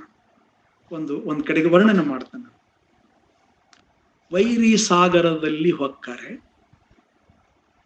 ವೈರಿ ಲಿಂಗವನ್ನು ಅಪ್ಪಿಕೊಂಡರೆ, ವೈರಿ ನೀರಿನಲ್ಲಿ ಓಡಿ ಹೋಗಿ ಮುಳುಗಿದರೆ, ಹೆಣ್ಣು ಉಡುಗೆಯನ್ನು ತೊಟ್ಟುಕೊಂಡು ವೈರಿ ಎದುರಿಗೆ ಬಂದರೆ ತನ್ನ ಸೋಲನ್ನು ಒಪ್ಪಿಕೊಂಡು, ಹುತ್ತವನ್ನು ಏರಿ ಕುಳಿತರೆ, ಹಿಂಗ ಕುಳಿತವರನ್ನ ನಮ್ಮ ನಾಯಕ ಅವ ಇರಿವ ಬೆಡಂಗ ಈಸ್ ಈಕ್ವಲ್ ಟು ಭೀಮ ಅಲ್ಲಿ ಹೇಳ್ಬಿಟ್ಟಿದ್ದಾನೆ ಆತ. ಇಂಥವರನ್ನ ಆತ ಏನ್ ಮಾಡಿದಾನೆ ಅಂತಂದ್ರೆ ಕ್ಷಮಾ ಮಾಡಿದ್ದಾನೆ, ಅವರನ್ನ ಕೊಂದಿಲ್ಲ ಅಂತ. ಬಹಳ ದೂರ ಏನಿಲ್ಲ, ಕಾವ್ಯದ ಪ್ರಾರಂಭದಿಂದ ಸ್ವಲ್ಪ ಮುಂದಕ್ಕೆ ಬರೋದ್ರೊಳಗೆ ಈ ಮಾತನ್ನ ಹೇಳಿಸ್ಬಿಟ್ಟಿದ್ದಾನೆ. ಯಾಕೋ ಈ ಕಾವ್ಯದ ಈ ಸಾಲುಗಳನ್ನು ಓದ್ತಾ ಇದ್ದಂತೆ ದೂರದೊಳಗ ಒಂದು ಗುರಿಯನ್ನು ಇಟ್ಕೊಂಡು ರನ್ನ ಹೊರಟಿದ್ದಾನೆ. ಆ ಗುರಿಯ ಸಾಧನೆಗಾಗಿ ಇಂತಹ ಪದ್ಯವನ್ನ ಆತ ಸೃಷ್ಟಿ ಮಾಡಿರಬಹುದು ಅಂತ ಒಂದು ಯಾರಿಗಾದ್ರೂ ಅನ್ನಿಸ್ಲಿಕ್ಕೆ ಸಾಧ್ಯ ಇದೆ. ಆದರೆ ಕಥೆಯ ಮುಂದಿನ ಭಾಗದೊಳಗ ನಿಮ್ಗೆಲ್ಲ ಗೊತ್ತಿದೆ, ದುರ್ಯೋಧನ ವೈಶಂಪಾಯನ ಸರೋವರವನ್ನು ಹೋಗ್ತಾನ. ಭೀಮ ಅಲ್ಲಿ ಹೋಗಿ ಅಡಗಿ ಕೂತ್ಕೋತಾನ. ಭೀಮ ಅವನನ್ನ ಹೊರಗೆ ಬರುವ ಹಾಗೆ ಮಾಡಿ ಆತನನ್ನ ಕೊಲ್ಲುವಂತಹ ಒಂದು ಸನ್ನಿವೇಶ ಮುಂದಿನ ಭಾಗದೊಳಗೆ ಬರೋದಿದೆಯಲ್ಲ, ಹಾಗೆ ಬರಬಹುದಾದಂತ ಒಂದು ಸನ್ನಿವೇಶಕ್ಕೆ ಪೂರ್ವ ಪೀಠಿಕೆಯಾಗಿ ಒಂದು ರೀತಿಯೊಳಗ ಭೀಮನ ಕುರಿತೋ ಅಥವಾ ಇರುವ ಬೆಡಂಗನ ಕುರಿತೋ, ಅಂದ್ರೆ ಭೀಮನ ಕುರಿತು, ಕಾವ್ಯದ ಒಳಗಿನ ಭೀಮನನ್ನ ಕುರಿತು ಒಂದು ಸಣ್ಣ ತಕರಾರನ್ನ ಇಲ್ಲೇ ಆತ ರನ್ನ ಪ್ರಾರಂಭಿಸಿದ್ದಾನೆ ಅಂತ ಅನಿಸ್ತದೆ. ಒಂದಿಷ್ಟು ಮಾತುಗಳನ್ನ ನಮ್ಮ ಚರ್ಚೆಯ ಬೆನ್ನಿಗಿಟ್ಕೊಂಡು ಗದಾಯುದ್ಧ ಯಾವ ಕಾರಣಗಳಿಗಾಗಿ ಶೇಕ್ಸ್ಪಿಯರ್ನ ಯಾವ್ಯಾವ ನಾಟಕಗಳಿಗೆ ರುದ್ರ ನಾಟಕಗಳೊಂದಿಗೆ ಹೋಲಿಕೆಯನ್ನ ತೋರಿಸ್ತದ ಅನ್ನೋದನ್ನ ಸ್ವಲ್ಪ ಒಂದಿಷ್ಟು ನಾವು ಚರ್ಚೆಯನ್ನು ಮಾಡೋಣ. ಶೇಕ್ಸ್ಪಿಯರ್ನ ರುದ್ರ ನಾಟಕಗಳನ್ನ ಹೀಗೆ ಕರೀತಾರೆ: a tale of suffering and calamity conducting to death. ಶೇಕ್ಸ್ಪಿಯರ್ನ ರುದ್ರ ನಾಟಕಗಳನ್ನು ಡಿಫೈನ್ ಮಾಡುವ ಕ್ರಮ a tale of suffering and calamity conducting to death ಅನ್ನುವಂತ ಒಂದು ವರ್ಣನೆಯೊಂದಿಗೆ ಶೇಕ್ಸ್ಪಿಯರ್ ನಾಟಕಗಳು ಹೀಗಿವೆ ಅಂತ ಒಂದು ಆ ಕಾವ್ಯಕ್ಕೆ ಒಂದು ಸೂತ್ರಬದ್ಧವಾದಂತ ಮಾತನ್ನ ಹೇಳ್ತಾರೆ. ಹೌದು, ಪ್ರತಿಯೊಂದು ರುದ್ರ ನಾಟಕದ ನಾಯಕ ಈ ಒಂದು ಅನುಭವಕ್ಕೆ ಬರಲೇಬೇಕಾದ ಅದು ಏನು ಅಂತಂದ್ರೆ ಸಫರಿಂಗ್. ಆತ ಯಾತನೆಯನ್ನ ಅನುಭವಿಸ್ಬೇಕು. ಈ ಯಾತನೆಗಳು ಹೊರಗಿನ ಕಾರಣದಿಂದಾದರೂ ಇರಬಹುದು, ಒಳಗಿನ ಕಾರಣದಿಂದಾದರೂ ಇದ್ದಿರಬಹುದು. ಒಬ್ಬ ವಿಮರ್ಶಕರು ನಾನು ಓದ್ತಾ ಇದ್ದಂತೆ ಗಮನಿಸಿದ್ದೆ, ಅವ್ರ ಹೆಸರು ನನ್ನ ನೆನಪಿಲ್ಲಿಗೆ ಹೇಳ್ತೀನಿ. ಹೊರಗಣ ರಣಾಂಗಣ, ಒಳಗಿನ ರಣಾಂಗಣ, ಇವೆರಡು ಒಬ್ಬ ನಾಯಕನಿಗೆ ಇರ್ತಾವಂತ ಹೇಳ್ತಾರೆ. ಒಂದು ಹೊರಗಿಂದ ಒಂದು ರಣಾಂಗಣ ಇರ್ತೈತಿ, ಅಂದ್ರೆ ರಣನನ್ನ ಗಮನದೊಳಗೆ ಇಟ್ಕೊಂಡ್ರೆ ಕುರುಕ್ಷೇತ್ರ ಅನ್ನುವಂಥದ್ದಿದೆ. ಅಲ್ಲೇ ಭೀಮ ಇದ್ದಾನೆ, ಅರ್ಜುನ ಇದ್ದಾನೆ, ಆಮೇಲೆ ಈ ಕಡೆಗೆ ಕೃಷ್ಣ ಇದ್ದಾನೆ, ಈ ಕಡೆಗೆ ಭೀಷ್ಮ, ದುರ್ಯೋಧನ, ದ್ರೋಣಾಚಾರ್ಯ. ಇಲ್ಲೊಂದು ಹೊರಗು ಒಂದು ರಣಾಂಗಣ ಇದೆ. ಈ ರಣಾಂಗಣದ ಮಧ್ಯದೊಳಗೆ ಆತ ಸಿಕ್ಕ. ಇನ್ನು ಒಳಗಿನ ರಣಾಂಗಣ ಏನಿದೆಯಲ್ಲ, ಇದು ತುಂಬಾ ಮಹತ್ವದ್ದು. ಈ ಒಳಗಿನ ರಣಾಂಗಣ ಮತ್ತು ಒಳಗಿನ ರಣಾಂಗಣಗಳ ಮಧ್ಯದೊಳಗೆ ಆತ ಒಂದು ರೀತಿಯೊಳಗ ಯಾತನೆಯನ್ನ ಅನುಭವಿಸ್ತಿರ್ತಾನ ರುದ್ರ ನಾಟಕದೊಳಗೆ ಅಂತ ಹೇಳ್ತಾ, ಅದನ್ನ ಸುಮ್ಮನೆ ಒಂದು ರೋಮಿಯೋ ಜೂಲಿಯೆಟ್ ಆ ನಾಟಕವನ್ನು ತಗೊಂಡು ಇದೊಂದು ರೀತಿಯೊಳಗ ಹೊರಗಿನ ರಣಾಂಗಣದಿಂದ ಉಂಟಾಗಿರ್ತಕ್ಕಂಥ ದುರಂತ ಅಂತ ನಾನು ಭಾವಿಸ್ತೇನೆ. ನಮ್ಗೆಲ್ಲ ಗೊತ್ತಿದೆ, ಅವರಿಬ್ಬರ ಕುಟುಂಬಗಳ ವೈಷಮ್ಯ, ಬದ್ಧ ವೈರಿಗಳು. ಆ ಕುಟುಂಬ ಬದ್ಧ ವೈರಿ ಇದ್ದ ಕಾರಣದಿಂದ ಒಂದು ರೀತಿಯೊಳಗೆ ಈ ಪ್ರೇಮಿಗಳಿಗೆ ಅಂಥದ್ದೊಂದು ದುರಂತ ಬಂತು. ಆ ದುರಂತದ ಅವಸರಗಳು, ಅವೆಲ್ಲ ಅವಘಡಗಳು ಬೇರೆ. ಕೇವಲ ತಾತ್ವಿಕವಾದಂತ ಒಂದು ಮಾತನ್ನ ಇಲ್ಲಿ ಹೇಳ್ಬಹುದು ಅಂತಂದ್ರೆ ಅದು ಏನು ಅಂತಂದ್ರೆ, ಈ ರೋಮಿಯೋ ಜೂಲಿಯೆಟ್ ಇದು ಒಳಗಿನಕ್ಕಿಂತಲೂ ಹೆಚ್ಚಿನ ಪ್ರಮಾಣದಲ್ಲಿ ಹೊರಗಿನ ರಣಾಂಗಣದ ಅದಕ್ಕೆ ಬಲಿಪಶು ಆಗಿರ್ತಕ್ಕಂಥ ವ್ಯಕ್ತಿಗಳು ಇವರು ಅಂತ. ಅವರು ಯಾತನೆಯನ್ನ ಅವರು ಒಂದು ಸಫರಿಂಗ್ ಮಾಡ್ತಾರ. ಯಾಕೆ ಅಂತಂದ್ರೆ ಹೊರಗಿನ ರಣಾಂಗಣ, ಹೊರಗಿನ ಯುದ್ಧದ ಕಾರಣದಿಂದ. ಇನ್ನು ಒಳಗಿನ ಯುದ್ಧ ಅಂತಂದ್ರೆ ಅದು ಹ್ಯಾಮ್ಲೆಟ್ ಇದ್ದಿರಬಹುದು, ಮ್ಯಾಕ್ಬೆತ್ ಇದ್ದಿರಬಹುದು, ಲೇಡಿ ಮ್ಯಾಕ್ಬೆತ್ ಇದ್ದಿರಬಹುದು. ಇವರೆಲ್ಲ ಒಳಗಿನ ರಣರಂಗದಲ್ಲಿ ಯಾತನೆಯ ಕಾರಣವಾಗಿ ಯಾತನೆಯನ್ನ ಪಡ್ತಕ್ಕಂಥ ವ್ಯಕ್ತಿ. ಈ ಹ್ಯಾಮ್ಲೆಟ್ನ ಈ ಯಾತನೆಗೆ ಪ್ರಮುಖ ಕಾರಣ ಒಂದು ಫ್ಲಾ ಅಂತ ಹೇಳಿದ್ವಲ್ಲ, ಒಳಗೆ ಇರ್ತಿತ್ತು. ಏನದು ಕಾರಣ ಅಂತಂದ್ರೆ, ಶೇಕ್ಸ್ಪಿಯರ್ನ ಕುರಿತು, ಅವರ ರುದ್ರ ನಾಟಕಗಳನ್ನ ಕುರಿತು ಒಂದೊಂದು ನಾಟಕಕ್ಕೆ ಒಂದೊಂದು ಫ್ಲಾ ಇದೆ, ಇಂತಿಂತ ಫ್ಲಾ ಅಂತ ಹೇಳ್ತಾರೆ. ಈ ನಾಟಕದ ಕುರಿತು ಹೇಳುವಾಗ ಒಂದು ಪಾರಿಭಾಷಿಕ ಪದವನ್ನು ಬಳಸ್ತಾರೆ. ಅದಕ್ಕೆ ಪ್ರೋಕ್ರಾಸ್ಟಿನೇಷನ್ ಅಂತ ಕರೀತಾರೆ. ಈ ಪ್ರೋಕ್ರಾಸ್ಟಿನೇಷನ್ ಅಂತಂದ್ರೆ ಪೋಸ್ಟ್ಪೋನ್ಮೆಂಟ್ ಆಫ್ ಆಕ್ಷನ್. ಪ್ರೋಕ್ರಾಸ್ಟಿನೇಷನ್ ಕ್ರಿಯೆ ಮಾಡೋದನ್ನ ಬೇರೆ ಬೇರೆ ಕಾರಣಗಳಿಂದ ಅದನ್ನ ಮುಂದೂಡುವಂತಹ ಕೆಲಸವನ್ನ ಮಾಡ್ತಾನೆ. ಆ ಕಾರಣದಿಂದ ಆತನಿಗೆ ಯಾತನೆಯನ್ನು ಅನುಭವಿಸುವಂತದ್ದಾಯಿತು.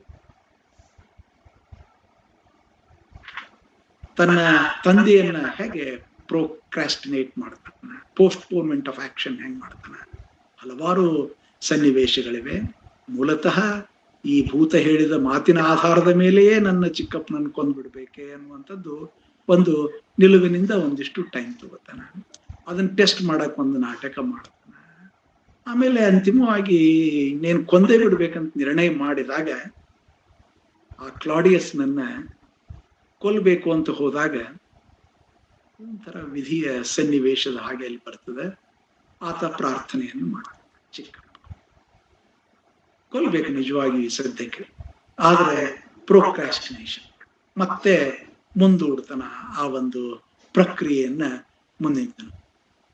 ಆ ಮುಂದೂಡುವಿಕೆಗೆ ಕಾರಣ ಆತ ಏನ್ ಕೊಟ್ಕೋತಾನಂತಂದ್ರೆ, ಆತ ಪ್ರಾರ್ಥನೆಯನ್ನು ಮಾಡ್ತಾ ಇದ್ದಾನೆ.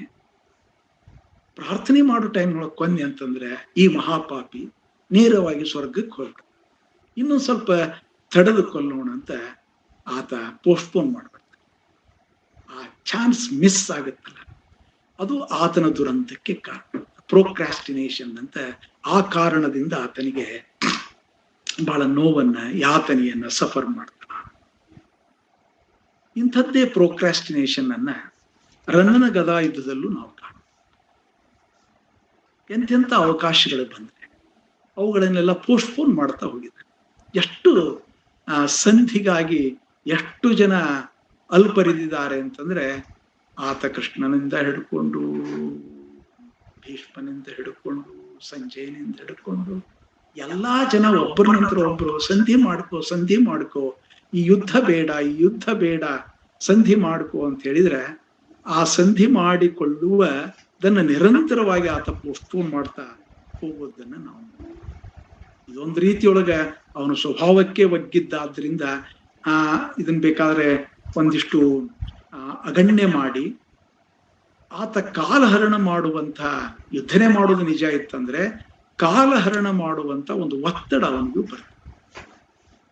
ಒತ್ತಡ ಅಲ್ಲಿ ಆತನಿಗೆ ಕಣ್ಣೆದುರಿಗೆ ಹ್ಯಾಮ್ಲೆಟನಿಗೆ ಕಣ್ಣೆದುರಿಗೆ ಒಬ್ಬ ತನ್ನ ಎದುರಾಳಿ, ತನ್ನ ತಂದೆಯನ್ನು ಕೊಂದಿರತಕ್ಕಂಥ ವ್ಯಕ್ತಿ ಇದ್ದಾಗಲೂ ಪೋಸ್ಟ್ಪೋನ್ ಮಾಡೋದಾದ್ರೆ ಅಲ್ಲಿ ಮಾಡಿದ್ರೆ, ಇಲ್ಲಿ ಗದಾಯುದ್ಧ ನಾಟಕದೊಳಗ ದುರ್ಯೋಧನ ಮುಂದೆ ತಾನು ಕೊಲ್ಲಬೇಕೆಂದು ಯೋಚನೆ ಹಾಕಿಕೊಂಡಿರುವಂತವ್ರನ್ನ ಕೊಲ್ಲೋದಕ್ಕ ಸ್ವಲ್ಪ ಪೋಸ್ಟ್ಪೋನ್ ಮಾಡ. ಅದು ಭೀಷ್ಮರ ಒಂದು ಸಲಹೆಯ ಆಧಾರ. ಅಶ್ವತ್ಥಾಮ ಇನ್ನೇನು ಬರಲಿದ್ದಾನೆ, ಅವ ಬಂದಂದ್ರೆ ನಿನಗೊಂದು ದೊಡ್ಡದೊಂದು ಆನೆ ಬಲ ಬರ್ತದೆ. ಅಶ್ವತ್ಥಾಮ ಯಾಕೋ ಆನೆ ಎರಡು ಕೂಡೆ ಬರ್ಲಿಕ್ಕಿರ್ತವೆ, ಯಾಕಂದ್ರೆ ಅವೆರಡು ಕೂಡಿರುವಂತ ಆನೆ ಬಲ ಬರ್ತದೆ ನಿನಗೆ, ಅದಕ್ಕೊಂದ್ ಸ್ವಲ್ಪ ನೀ ಕಾಲ ವಂಚನೆ ಮಾಡು ಅಂತ.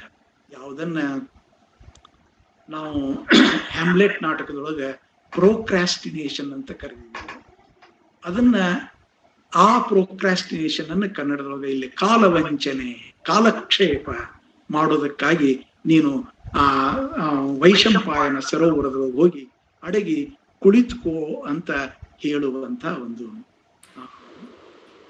ಸಲಹೆ ಕೊಡ್ತಾನ. ಅಡಕೊಳ್ಳಿಕ್ಕೂ ತುಂಬಾ ಯಾತನೆಯನ್ನು ಅನುಭವಿಸ್ಬೇಕಾಗುತ್ತೆ. ಹಾಗೆ ಅಡಿಕೋಬೇಕಾದ್ರೆ ಮೂಲತಃ ಮುಂದಡಿ ಇಡುವ, ಮುನ್ನುಗ್ಗಿ ಹೋಗುವ, ಯಾವಾಗಲೂ ಅಡ್ವಾನ್ಸ್ಡ್ ಮುಂದೆ ಹೋಗುವ, ಹಿಂದೆ ಗೊತ್ತಿಲ್ಲದ ದುರ್ಯೋಧನ ವೈಶಂಪಾಯನ ಸರೋವರದ ಒಳಗೆ ಹೋಗ್ಬೇಕಾದ್ರೆ ಅದು ಪತನದ ದಾರಿ. ನೋಡ್ಬೇಕು ಪತನ ಹೇಗಿರ್ತದೆ ಅಂದ್ರೆ ರಿವರ್ಸ್ ಅದೊಂದು. ಆತ ತನ್ನ ಹೆಜ್ಜೆಗಳನ್ನ ಹಿಂದು ಮಾಡಿಕೊಂಡು ಏನ್ ಮಾಡ್ತಾನೆ, ಸರೋವರದಿಂದ ಹೊರಗೆ ನಡೆದು ಹೋದ ಹಾಗೆ ತನ್ನ ಪಾದಗಳನ್ನು ಇಡ್ತಾ ಸರೋವರದ ಒಳಗೆ ಹೋಗಿ ಕುಳಿತುಕೊತಾನೆ. ಇದೊಂದು ಇದೊಂದು ಪತನ. ಆದರೆ ಮೂಲತಃ ಅದನ್ನು ಅನುಭವಿಸಿದ ಆ ದುರ್ಯೋಧನನ ಯಾತನೆಯನ್ನ ನಾವು ಇಲ್ಲಿ ಏನ್ ಮಾಡ್ಬೇಕು ಅಂದ್ರೆ ಕಲ್ಪಿಸ್ಕೋಬೇಕು. ಎಷ್ಟು ಅವನಿಗೆ ಯಾತನೆ ಆಗಿರ್ಬೇಕು ಅಂದ್ರೆ, ಅವನೊಂದಿಗೆ ಸದಾ ಸಂಚಾರ ಮಾಡತಕ್ಕಂಥ ರಾಜಲಕ್ಷ್ಮಿ ಯಾವಾಗ ಆತ ಆ ವೈಶಂಪಾಯನ ಸರೋವರದ ಒಳಗೆ ಬೆನ್ನು ಸರೋವರದ ಕಡೆಗೆ ಮಾಡಿ ಒಳಗೆ ಹೋಗ್ತಾನೋ, ಹಾಗೆ ಹೋಗ್ತಾ ಇದ್ದಂತೆ ರಾಜಲಕ್ಷ್ಮಿ, ನೀನೇನೋ ಭಾರಿ ಅಂತ ತಿಳ್ಕೊಂಡಿದ್ದೆ, ನೀನೊಬ್ಬ ದೊಡ್ಡ ಯೋಧ ಅಂತ ತಿಳ್ಕೊಂಡಿದ್ದೆ, ಅಯ್ಯೋ ನೀನು ಈ ದಾರಿಗೆ ಹೋದಿಯ, ಇಷ್ಟು ಪತನಕ್ಕೆ ಇಳಿದೆಯ, ಛೀ ಅಂತ ಒಂದು ಶಬ್ದ ಇದೆ. ಛೀ ಅಂದು ರಾಜಲಕ್ಷ್ಮಿ ಅವನನ್ನು ತೊರೆದು ಎಷ್ಟು ಯಾತನೆ ಆಗಿದೆ ದುರ್ಯೋಧನನಿಗೆ.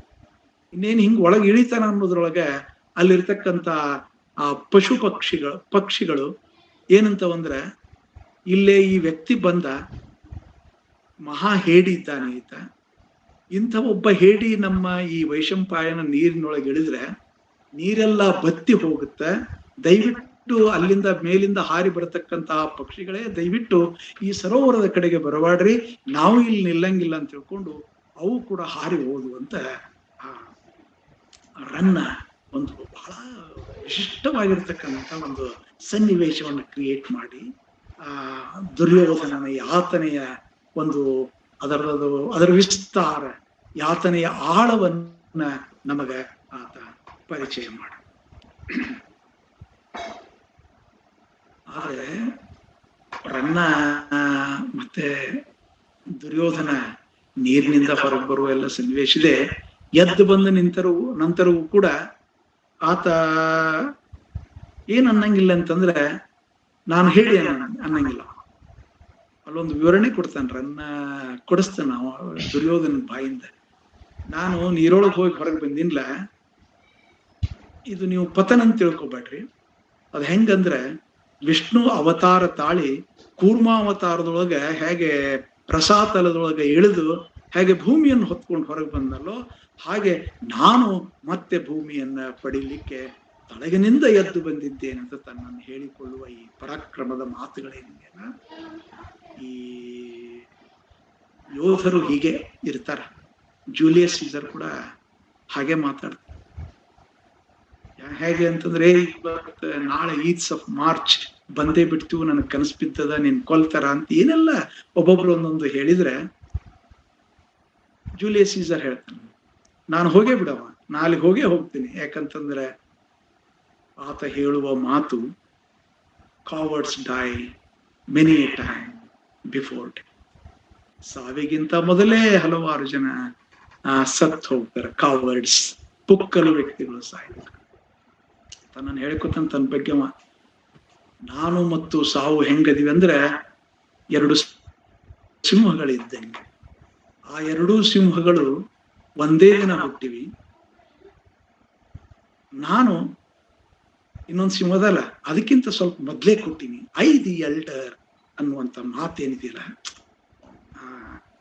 ಆ ಜೂಲಿಯಸ್ ಸೀಸರ್ನೊಳಗಿರ್ತಕ್ಕಂಥ ಈ ತನ್ನ ಬಗೆಗಿನ ಅಪಾರವಾಗಿರ್ತಕ್ಕಂಥ ವಿಶ್ವಾಸ ಏನಿದೆಯಲ್ಲ, ಅಂಥದ್ದನ್ನ ಹೇಳುವಂತಹ ಒಂದು ವಿಶ್ವಾಸದ ಮಾತನ್ನ ಅವನ ಕಡೆಯಿಂದ ಹೇಳಿಸ್ಕೊತಾನ.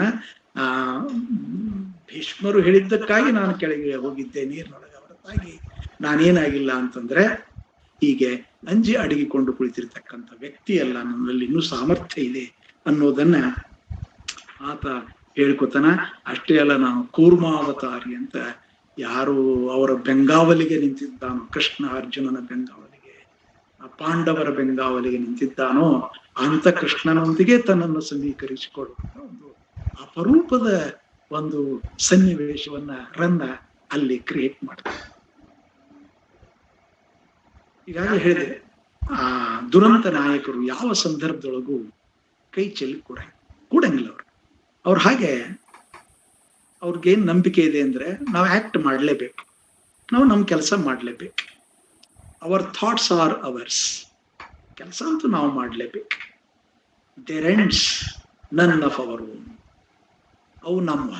ಅದು ಮುಂದೇನಾಗುತ್ತೋ, ಯಾವ್ಯಾವ ಕಾರಣಕ್ಕೆ ಏನೇನಾಗುತ್ತೋ ಗೊತ್ತಿಲ್ಲ, ಆದ್ರೆ ನನ್ನ ಕೆಲಸವನ್ನು ನಾನು ಮಾಡಲೇಬೇಕು. Our thoughts are our own, their ends none of our own ಅನ್ನುವಂಥ ಮಾತು ಶೇಕ್ಸ್ಪಿಯರ್ನ ಒಂದು ನಾಟಕದಲ್ಲಿ. ಇದು ಒಂದೊಂದು ಸಾರಿ ಹೀಗೆ ನಾವು ಮಾಡಬೇಕಾದ ನಮ್ಮ ಪಾಲಿನ ಕರ್ತವ್ಯವನ್ನ ಮಾಡುವಾಗ ಏನೆಲ್ಲ ಅವಘಡಗಳು ಜರಿಗೆ ಹೋಗ್ತವೆ ಸಣ್ಣದೊಂದು ದೋಷದ ಕಾರಣದಿಂದ. ಸೀಸರ್ನನ್ನ ಕೊಲೆ ಮಾಡುವುದರಲ್ಲಿ ಉಳಿದೆಲ್ಲ ವಿರೋಧಿ ಬಣದೊಂದಿಗೆ ಆದರ್ಶವಾದಿಯಾಗಿರ್ತಕ್ಕಂಥ ಬ್ರೂಟಸ್ ಕೈ ಜೋಡಿಸ್ತಾರೆ. ಅವರಿಗೆ ಇರತಕ್ಕಂಥ ಕಾರಣಗಳೇ ಬೇರೆ, ಇವನಿಗಿರುವಂತಹ ಕಾರಣವೇ ಬೇರೆ. ಬ್ರೂಟಸ್ನಿಗೆ ಇರುವಂತಹ ಕಾರಣ, ಆತ ತನ್ನ ಕರ್ತವ್ಯವನ್ನ ಮಾಡ್ಲೇಬೇಕಾಗಿ. ಏನದು ಹೇಳ್ಕೊತಾನಂತಂದ್ರೆ, ನಾನು ನನ್ನ ದೇಶಕ್ಕಾಗಿ ನನ್ನ ಅತ್ಯಂತ ಆತ್ಮೀಯ ಗೆಳೆಯನಾಗಿರುವಂತಹ ಸೀಸರ್ನನ್ನು ನಾನು ಕೊಲ್ತಾ ಇದ್ದೆ. often quoted lines, not that I loved Caesar less, not that I loved Caesar less, but that I loved my country more ಅನ್ನುವಂಥ ಮಾತನ್ನ ಅವನದೊಂದು ತಾತ್ವಿಕತೆ. ತಾನು ಈ ಕಾರಣಕ್ಕಾಗಿ ನಾನು ಬ್ರೂಟಸ್ನನ್ನ ಕ್ಷಮಿಸಬೇಕು, ನಾನು ಜೂಲಿಯಸ್ ಸೀಸರ್ನನ್ನ ಕೊಲೆ ಮಾಡ್ತಾ ಇದ್ದೇನೆ. This is my action, our thoughts, ಇದು ನನ್ನ ಆಲೋಚನೆ, ನನ್ನ ನಂಬಿಕೆ, ನನ್ನ ಸಿದ್ಧಾಂತ. ಆ ಕಾರಣಕ್ಕಾಗಿ ಇದು ನನ್ನ ಥಾಟ್. ಆದ್ರೆ ದೇರ್ ಎಂಡ್ಸ್, ನಾನು ಹೀಗೆ ಮಾಡಿದ್ನಲ್ಲ, ಇದರ ಎಂಡ್ ಯಾರ ಕೈಯೊಳಗದ ಗೊತ್ತಿಲ್ಲ ಅನ್ನುವ ಹಾಗೆ ಒಂದ್ ಕಡೆಗೆ ಶೇಕ್ಸ್ಪಿಯರ್ನ ಇನ್ನೊಂದು ನಾಟಕದಲ್ಲಿ ಬರುವುದನ್ನು ಈಗಾಗಲೇ ನಾನು ಉಲ್ಲೇಖ ಮಾಡಿದೆ. ದುರ್ಯೋಧನ ಅವನು ಕೂಡ ಹೀಗೆ ಹೇಳ್ತಾನೆ, ತನ್ನ ಪರಾಕ್ರಮದೊಳಗೆ ಅವನಿಗೆ ಎಷ್ಟು ನಂಬಿಕೆ ಇದೆ ಅಂತಂದ್ರೆ, ಎಲ್ಲರೂ ಸತ್ತಿದ್ದಾರೆ, ಎಲ್ಲರೂ ಸತ್ತು ಹೋದ ನಂತರ ಹೇಳುವಂತಹ ಮಾತುಗಳಿವೆ. ಆ ಒಂದು ರೀತಿಯೊಳಗೆ ಹತಾಶನಾಗಿ ಕೈ ಚೆಲ್ಲಿ ಹೋಗ್ಬಿಡ್ಬೇಕು. ಆದ್ರೆ ಅವರೆಲ್ಲ ಸತ್ತಿದ್ದಾರೆ. ಆತ್ಮೀಯ ಗೆಳೆಯ ಕರ್ಣ ಸತ್ತಿದ್ದಾನೆ, ಮಕ್ಕಳು ಸತ್ತಿದ್ದಾರೆ, ಎಷ್ಟು ಜನರ ಬಂಧು ಬಳಗವನ್ನು ಕಳ್ಕೊಂಡಿದ್ದಾನೆ. ಎಷ್ಟೆಲ್ಲ ಕಳ್ಕೊಂಡ್ರು ಕೂಡ ಆತ ಧೈರ್ಯವನ್ನು ಕಳ್ಕೊಂಡಿಲ್ಲ. ಆತ ಹೇಳ್ತಾನೆ, ನನಗೆ 2 ಬಲಿಷ್ಠವಾದಂತ ಶಕ್ತಿಗಳು ನನ್ನೊಳಗೆ. ಒಂದು ನಂದು ಭುಜಾದಂಡ, ಇನ್ನೊಂದು ಗದಾದಂಡ. ಭುಜಾದಂಡ ಮತ್ತು ಗದಾದಂಡ ಇದ್ರ ಮೇಲೆ ನನ್ನ ನಂಬಿಕೆ ಇಟ್ಕೊಂಡವ. ಅಂದ್ರೆ ಒಂದೊಂದ್ಸಾರಿ ಬರೀ ದಂಡಗಳೇ ಏನೂ ಅಲ್ಲ, ಈ ದಂಡಗಳನ್ನ ಹ್ಯಾಂಡಲ್ ಮಾಡ್ತಕ್ಕಂತ, ಆ ಸೋಲ್ಡ್ ಅನ್ನ ಹ್ಯಾಂಡಲ್ ಮಾಡ್ತಕ್ಕಂತ ಬರೀ ಕೈ ಅಲ್ಲ, ಆ ಕೈ ಹಿಂದಿರ್ತಕ್ಕಂಥ ಮೈಂಡ್ ಅಂತ ನಾವೇನ್ ಹೇಳ್ತೀವಲ್ಲ, ಹಾಗೆ ನಾನು ಭುಜಾದಂಡವನ್ನ, ನನ್ನ ಭುಜದ ಶಕ್ತಿಯನ್ನ ಮತ್ತು ನನ್ನ ಈ ಗದೆಯ ಶಕ್ತಿಯನ್ನ ನಾನು ನಂಬಿದ್ದೇನೆ ಅಂತ ಹೇಳಿದ್ರೆ, ನನ್ನೊಳಗಿರ್ತಕ್ಕಂಥ ಆತ್ಮಶಕ್ತಿ ಅಷ್ಟಿದೆ ಅಂತ ಆತ ಹೇಳಿಕೊಳ್ಳುವುದನ್ನು ಹೇಳ್ಕೊತಾನೆ. ಆತ ರನ್ನ ಬಹಳ ಸೂಕ್ಷ್ಮವಾಗಿ ಏನೇನೋ ಫ್ಲಾಗಳನ್ನ ಮಾಡಿರುವ ದುರ್ಯೋಧನ, ಅವನು ಇಂತೆಲ್ಲ ಫ್ಲಾಗಳಿಗಾಗಿ ಇಂಥದ್ದೊಂದು ಶಿಕ್ಷೆ ಇದೆ ಅಂತ ಹೇಳುವಂತ ಒಂದು ಪದ್ಯ ಅಲ್ಲಿ ಬರ್ತದೆ. ಆ ಪದ್ಯವನ್ನು ಓದ್ತಾ ಇದ್ದಂತೆ ಎಷ್ಟು ಸಿಸ್ಟಮೆಟಿಕ್ ಆಗಿ ಯಾವುದೋ ಒಂದು ದುರಂತ ನಾಟಕವನ್ನ ಬರ್ಲಿಕ್ಕೆ ಹೊರಟಂತ, ಅದರ ಚೌಕಟ್ಟನ್ನ ಮುಂದಿಟ್ಕೊಂಡು ಬರ್ಲಿಕ್ಕೆ ಹೊರಟಿರ್ತಕ್ಕಂಥ ಒಬ್ಬ ಲೇಖಕನ ಹಾಗೆ ನಮಗಲ್ಲಿ ಕಾಣುತ್ತೆ. ದುರ್ಯೋಧನನ ಸಾವಿಗೆ ಒಂದು